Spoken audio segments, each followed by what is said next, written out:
सभी मित्रों को नमस्कार। जिसका आपको इंतज़ार रहता है अक्सर, वो आपके सामने है। So we are just going to discuss a long answer in about Tennyson. Tennyson के बारे में साथियों एक लॉन्ग क्वेश्चन डिस्कस करना है, तो बिना देर किए हुए आइए देखते हैं। देखिए, टेनिशन अपने आप में एक विक्टोरियन पीरियड के बहुत ही रिप्रेजेंटेटिव पोएट हैं, बहुत ही प्रतिनिधि कवि हैं। अगर मैं देखूं कि in most of his poems what ever trends and characteristics are in the Victorian age, most of those characteristics, most of those features are found in the poem of Tennyson. Tennyson की कविताओं में ज़्यादातर वो features आपको देखने को मिल जाते हैं। तो अगर कहीं क्वेश्चन पूछा जाता है Tennyson as a representative poet of Victorian age, Tennyson Victorian age के प्रतिनिधि कवि हैं, तो फिर आप इस क्वेश्चन पर को इस तरह से टैकल करेंगे। ठीक है, तो आइए साथियों बिना देर करते हुए स्टार्ट करते हैं। Tennyson as a representative poet. Tennyson as a representative poet of the Victorian age, Victorian age के, विक्टोरियन जमाने के प्रतिनिधि कवि हैं टेनिसन। आइए डिस्कस करते हैं। Tennyson one of the greatest poets, सबसे महान कवियों में से एक of the Victorian age, Victorian period के जो कवि हुई हैं। ठीक है, आपके टेनिसन है, ब्राउनिंग है, अर्नोल्ड है, ये तीनों ही बहुत ही रिप्रेजेंटेटिव पोएट हुए हैं साथियों, है ना। काफ़ी हद तक in Arnold's poems Victorian age also reflected. ठीक है, मैं अगर पढ़ाऊँगा आपको डावर बीच, तो उसका लास्ट स्टेंजा आप देखते होंगे, ah love let us be true to one another for the world that seems lie before us like a land of dreams hither hath neither joy nor help. ये सारी की सारी चीज़ें वो बिल्कुल विक्टोरियन ज़माने की, ये मान के चलिए, कैरेक्टरिस्टिक्स हैं। ठीक है, खैर हम यहाँ टेनिसन की बात करते हैं, आइए देखते हैं। तो विक्टोरियन ज़माने के एक सबसे प्रतिनिधि कवियों में से एक हैं, रिप्रेजेंटेड, उन्होंने रिप्रेजेंट किया है हिज एज, अपने युग को। एज का एक कैपिटल है साथियों, इसलिए ये उम्र नहीं है बल्कि युग है। ठीक है, नॉट इन फ्रैगमेंट्स, जिसने टुकड़ों में नहीं रिप्रेजेंट किया साथियों, बट कंप्लीटली, बल्कि इसे पूरे तरीके से उसने रिप्रेजेंट किया है। विद ऑल इट्स वैरायटी, इसके पूरे की पूरी विविधता के साथ उसने रिप्रेजेंट किया है। एंड कॉम्प्लेक्सिटी, और पूरी की पूरी जो भी विक्टोरियन जमाने की कॉम्प्लेक्सिटी है, ठीक है, जटिलता है, उस सब के साथ उसने उसे रिप्रेजेंट किया है। The words of W.J. Long, William J long के शब्दों में साथियों, विलियम जे लॉन्ग क्या कहते हैं टेनिसन के बारे में, है ना। विलियम जे लॉन्ग, अब जाते हैं, हिस्ट्री ऑफ इंग्लिश लिटरेचर इनकी बहुत पॉपुलर है साथियों। क्या कहते हैं, देखिए, जो भी इन्होंने कहा है, you must underline the saying of W.J. Long. ठीक, इसको आप अंडरलाइन कर लीजिएगा। क्या कहा, टेनिसन वाज थे प्रोबेबली, संभवतः, the most representative literary man, सबसे ज्यादा प्रतिनिधि लिटरेरी मैन, साहित्यिक जीनियस हैं, of the Victorian era, Victorian जमाने के। ठीक है, रिप्रेजेंटेटिव आप समझ रहे हैं ना, मेरे ख्याल से रिप्रेजेंटेटिव का मतलब तो आप जानते ही होंगे, प्रतिनिधि। ठीक है, जिसने अपने एज के जो भी ट्रेंड्स और कैरेक्टरिस्टिक्स थे उनको अपनी पोएट्री में रखा है। हिज वर्क वाज परहैप्स, उनका जो वर्क है, परहैप्स, है ना, वर्क का मतलब जो भी उनकी रचनाएं हैं, परहैप्स शायद, द मोस्ट एथेंटिक इपिटॉम, सबसे ज्यादा प्रमाणिक इपिटॉम है ना। इपिटॉम समझ रहे हैं, प्रमाणिक दस्तावेज है, एक तरह से सबूत है। Of all the important features, सारे के सारे महत्वपूर्ण फीचर्स, लक्षणों का, सारी चीज़ों का, ऑफ हिज एज, उनके उम्र के या एज के, यहाँ पर उम्र नहीं है बल्कि एज है, ऑफ हिज एज। ठीक है, जब आप विक्टोरियन एज लिखें तो फिर एज का एक कैपिटल लिख दीजिए, विक्टोरियन एज लिखें। He is as good a representative, Tennyson उतने ही अच्छे एक रिप्रेजेंटेटिव हैं, प्रतिनिधि हैं साथियों। देखिए बहुत बढ़िया बात लिखी हुई है, टेनीसन उतने ही अच्छे एक रिप्रेजेंटेटिव हैं, प्रतिनिधि कवि हैं, एंड क्रॉनिकलर, और एक क्रॉनिकलर मतलब हिस्ट्री राइटर हैं, एज चासर, जैसे चासर हैं। कब?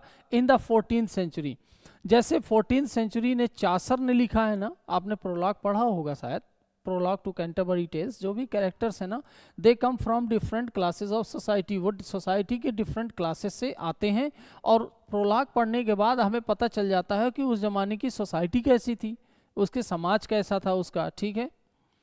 सो जैसे चासर थे इन द 14th सेंचुरी में, एंड एलेक्जेंडर पोप, और जैसे एलेक्जेंडर पोप हुए हैं अगस्टन एज में इन द 18th सेंचुरी, 18वीं शताब्दी में, ई आई है साथियों, है ना, ई आई, जैसे 18th सेंचुरी में एलेक्जेंडर पोप हुए हैं, उसी तरह से टेनीसन भी अपने समय के विक्टोरियन जमाने के एक तरह से देखा जाए तो वो एक प्रतिनिधि लेखक हैं, ठीक है, ई आई, ठीक है, करेक्ट कर लीजिएगा, करेक्ट है वो, पर वो ऐसे दिख रहा है टीवी में।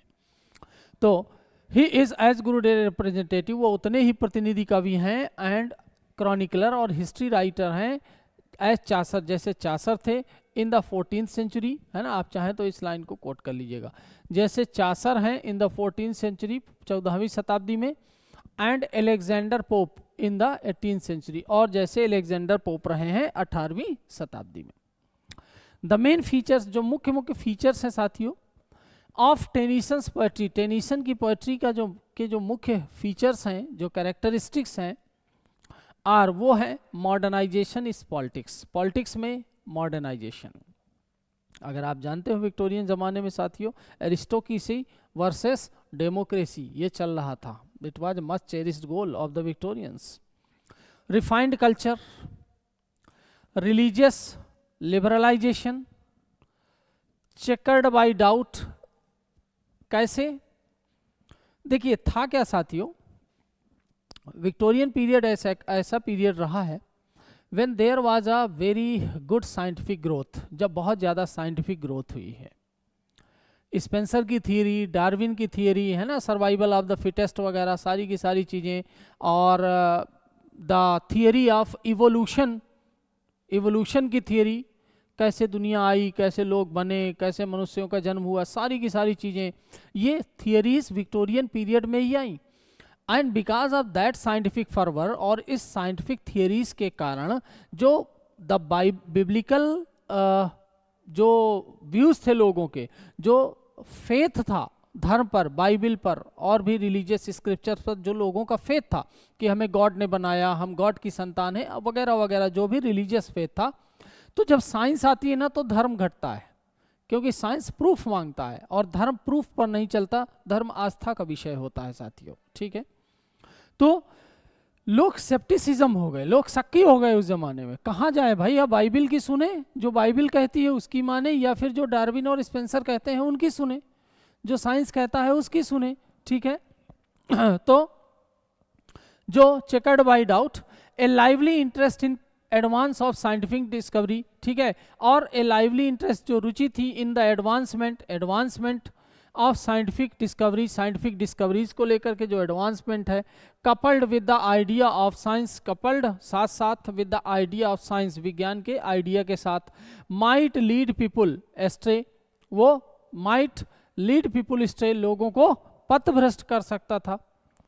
अटैचमेंट टू एंसेंट इंस्टीट्यूशंस, प्राचीन इंस्टीट्यूशंस को लेकर के जो अटैचमेंट है उनका।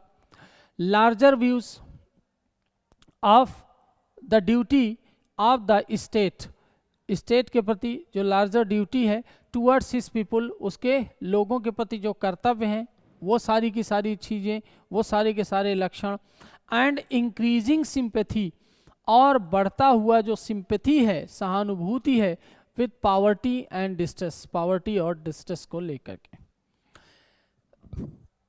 इन टेनीसन्स पोएम्स, वो टेनीसन्स की पोएम में, sorry distress, all these feelings, ये सारी की सारी ही जो भावनाएं हैं, एंड टेंडेंसीज, और ये जो प्रवृत्तियां हैं, फाउंड एक्सप्रेशन, इन्होंने अभिव्यक्ति पाई है इन टेनिसन्स पोएम, टेनिसन की कविताओं में अभिव्यक्ति पाई है।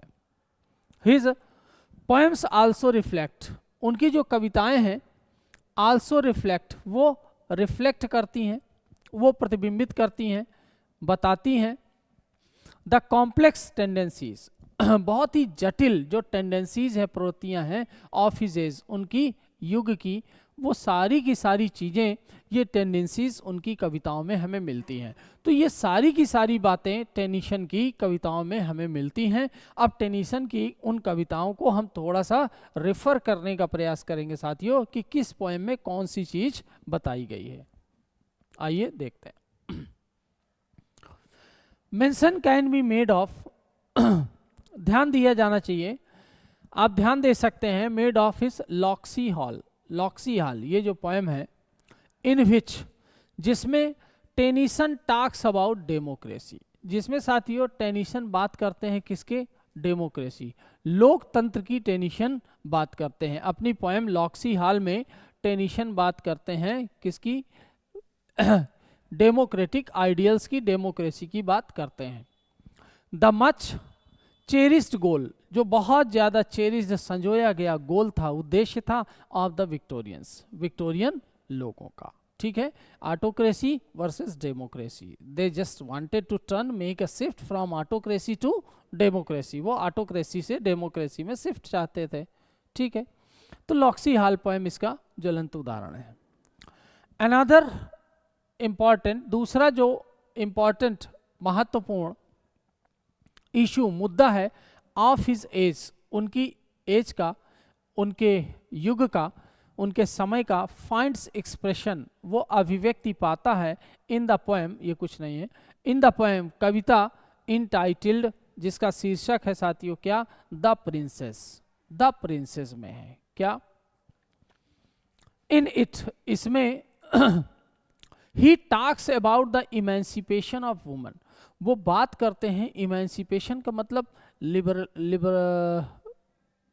लिबरेशन, रिडेम्पशन, मोक्ष की, मोक्ष का मतलब मरने वाला मोक्ष नहीं साथियों, मरने के बाद मोक्ष की बात नहीं हो रही है। मोक्ष का मतलब वुमन को एक समाज में एक स्टैंडर्ड देने का, उनको इक्वालिटी देने का, उनको समानता देने की जो बात होती है, ठीक है, उसकी बात हो रही है। विक्टोरियन जमाना तो ऐसा जमाना रहा है जब काम महिलाएं करती थी, पैसा पुरुष को दे दिया जाता था, है ना। तो इस टाइप की ये जो इनइक्वालिटी थी, वो महिलाओं को उनकी शिक्षा की बात करते हैं, उनके एजुकेशन की बात करते हैं, उनको समाज में आगे लाने की बात करते हैं, ठीक है।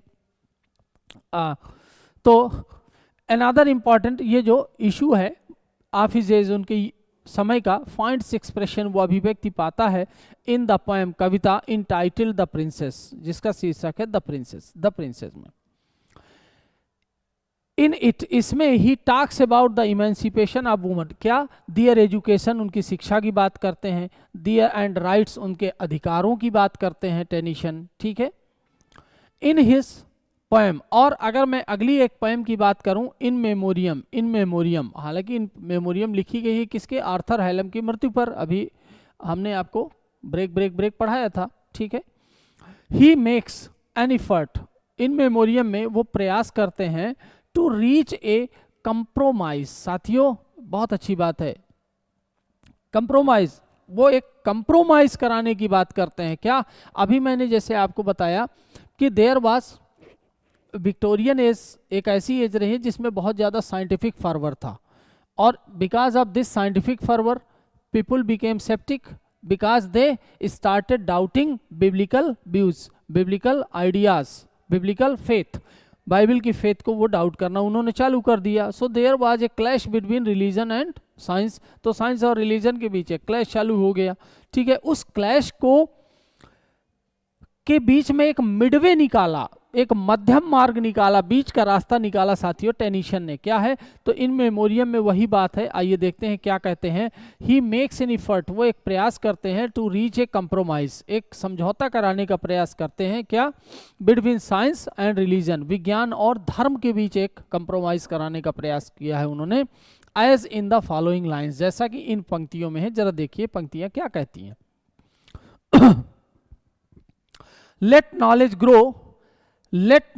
grow from more to more, and more of reverence in us dwell. Let knowledge grow from more to more, and more of reverence in us dwell. Let knowledge grow. साथियों, नॉलेज का मतलब क्या है यहां पर? Knowledge means science. नॉलेज का मतलब है साथियों साइंस, विज्ञान. कहते हैं लेट नॉलेज ग्रो, साइंस बढ़े, विज्ञान बढ़ना चाहिए, क्योंकि ये मानवता के हित में है. It is for the welfare of human society, क्योंकि ये सबकी भलाई के लिए है. तो लेट नॉलेज ग्रो, भैया साइंस को बढ़ने दो. फ्रॉम मोर टू मोर, ज्यादा से ज्यादा साइंस बढ़े, अच्छी बात है, हमें नई चीजें मिलेंगी, है ना, हमारा जीवन सुगम होगा, और भी जो भी साइंटिफिक लाभ है, ठीक है, वो तो साइंस बढ़ना चाहिए. लेकिन टेनिसन ये भी बात कहते हैं क्या? And more of reverence. यहां पर रेवरेंस का मतलब साथियों फेथ. फेथ किसमें? अपने रिलीजन में. बट मोर ऑफ रेवरेंस इन अस, हमारे अंदर ड्वेल मतलब लिव, रिमेन, बने रहना चाहिए. तो he just trying to make a compromise between science and religion. कह रहे हैं साइंस को बढ़ने दिया जाए, साइंस खूब तरक्की करे, साइंस खूब बढ़े, because it is for the welfare human kind, क्योंकि वो ह्यूमंस की भलाई के लिए है. लेकिन जो भी आस्था, जो भी फेथ, जो भी ट्रस्ट ईश्वर में या गॉड में या धर्म में हमारा है, जिस भी सत्ता में हमारा है, उस फेथ को भी बने रहना चाहिए. So by these lines Tennyson wants to bring a compromise between science and religion. ये बहुत अच्छी बात है. हाँ साथियों, तो उम्मीद है ये बातें आपको क्लियर हो रही होंगी मित्रों. चलिए, आप एक पॉइंट मैंने आपको यूलिसिस डिस्कस की थी साथियों, ठीक है. बहुत सारे लोगों ने अभी उसको देखा नहीं है, कृपया देख लीजिए, क्योंकि यूलिसिस बड़ी जबरदस्त पोएम है.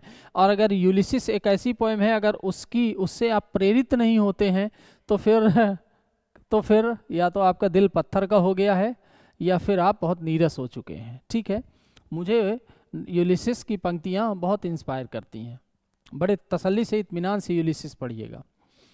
द पोएम यूलिसिस, साथियों द पोएम यूलिसिस जो पोएम है, डिजर्व्स ए स्पेशल मेंशन. उस पर बड़ा विशेष गौर करने की बात है. फॉर, क्योंकि it is full of renaissance spirit, क्योंकि भैया वो रेनेसेंस स्पिरिट से भरी हुई है.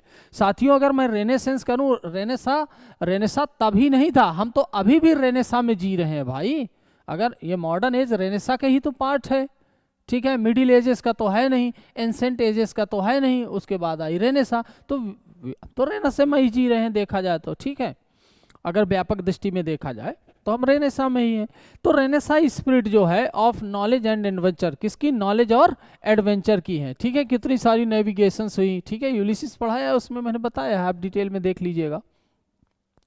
द पोएट इम्पार्ट्स, कवि जो कविता है जो इम्पार्ट्स, वो देती है द विक्टोरियन मैसेज संदेश ऑफ एक्शन का संदेश देती है साथियों. एंड अर्जेस रीडर्स, और पाठकों से निवेदन करती है, आग्रह करती है क्या? टू स्ट्राइव, कि भैया स्ट्रगल करिए. टू सीक, खोजो, अपने उद्देश्य के पीछे भागो. टू फाइंड, पालो उसको, और पाने के बाद ऐसा नहीं कि लेके बैठ जाओ, पाने के बाद नॉट टू ईल्ड, सरेंडर कभी मत करिए, बल्कि कंटिन्यू उस चीज को आगे जारी रखिए और संघर्ष करते रहिए. Because to stop is to rust, not shine in is use. क्योंकि जिंदगी कैसी है? एक तलवार की तरह है साथियों. अगर आप थप के बैठ जाएंगे तो क्या हो जाएंगे? तलवार की तरह जंग लग जाएगी, जैसे उसमें जंग लग जाती है. और फिर इस तरह से लाइफ को हमेशा आगे बढ़ाते रहना चाहिए. We must have a target, and when we achieve that target we must have another target. तो फिर एक और टारगेट लेकर के चलिए. In this way we just try to make the betterment of our future, है ना. हमेशा अपने आप को बेहतर बनाने का प्रयास करते रहना चाहिए. तो ये एक विक्टोरियन मैसेज देते हैं, to strive, to seek, to find and not to yield, Ulysses में. ठीक है, सो पर्याप्त है, सफिशिएंट है answer. In the conclusion of this discussion, इस डिस्कशन के कंक्लूजन में, इट कैन बी सेड, ऐसा कहा जा सकता है, दैट टेनिसन रिप्रेजेंट्स, की टेनिसन रिप्रेजेंट करते हैं, प्रतिनिधित्व करते हैं द विक्टोरियन स्मगनेस, विक्टोरियन जमाने का जो स्मगनेस है, उसकी जो नैरोनेस है, है ना, उसकी जो संकीर्णता है, हाइपोक्रेसी उसका जो आडंबर है, आपने ग्रेट एक्सपेक्टेशन पढ़ा होगा, भरी हुई है आडंबर से, पढ़ लीजिएगा। उसकी जो प्रूडरी है, जो फाल्स शो है ना, फाल्स शो वगैरह। देखो साथ, जब मैं विक्टोरियन एज आपको पढ़ाऊंगा तो मैं उन चीज़ों को आपको बताऊंगा डिटेल में कि विक्टोरियन प्रूडरी क्या थी, ठीक है। आपने हार्डी का Tess of d'Urbervilles पढ़ा होगा साथियों, याद रखिएगा। उस जमाने में महिलाओं को लेकर के बहुत संकीर्ण विचारधारा थी विक्टोरियन पीरियड में। टेस इज सेड्यूस्ड, छोटा सा एग्जाम्पल मैं आपको विक्टोरियन प्रूडरी का दे रहा हूं यहाँ, ठीक है। Tess is seduced, she is raped, and what happens to Tess, she dies. Novelist उसको जिंदा नहीं रखता, क्यों? बिकॉज सी इज डिफाइल्ड, क्योंकि वो डिफाइल्ड हो जाती है। तो इसलिए दिस वाज द विक्टोरियन प्रूडरी, ये विक्टोरियन प्रूडरी थी, सेक्स को लेकर के, महिलाओं को लेकर के, ठीक है। तो हाइपोक्रेसी आडंबर है जो उसका जो प्रूडरी है, कंप्रोमाइज है, डाउट्स हैं, एंग्जाइटीज हैं, अनसर्टेनिटीज हैं, ये सारी की सारी चीजें टेनिसन विक्टोरियन जमाने की अपनी कविताओं में रिप्रेजेंट करते हैं। Aldous he his philosophy is neither great, हालांकि टेनिसन की फिलॉसफी कोई महान नहीं है जैसे ब्राउनिंग की है साथियों। ब्राउनिंग की फिलॉसफी ऑप्टिमिस्टिक है, ओ दाउ सोल ऑफ माई सोल, और कितनी बढ़िया फिलॉसफी है देखिए रॉबर्ट ब्राउनिंग की। अगर आपको याद हो लास्ट राइट टुगेदर पोएम, क्या कहते हैं उसमें? Fail I alone in words and deeds, fail I alone in words and deeds, why all men strive and who succeeds? Look at the end of work contrast, the pity done, the undone vast. कहते हैं अरे अगर मैं अपने शब्दों में कार्यों में फेल हो गया तो क्या हुआ, सब फेल होते हैं। Who succeeds, कौन सफल हुआ जा रहा है भाई, सब फेल होते हैं। मैं ये समझा रहा हूं, आपको समझ नहीं आया, मैं फेल हो गया। आप नहीं समझ पा रहे हैं, आप फेल हो गए।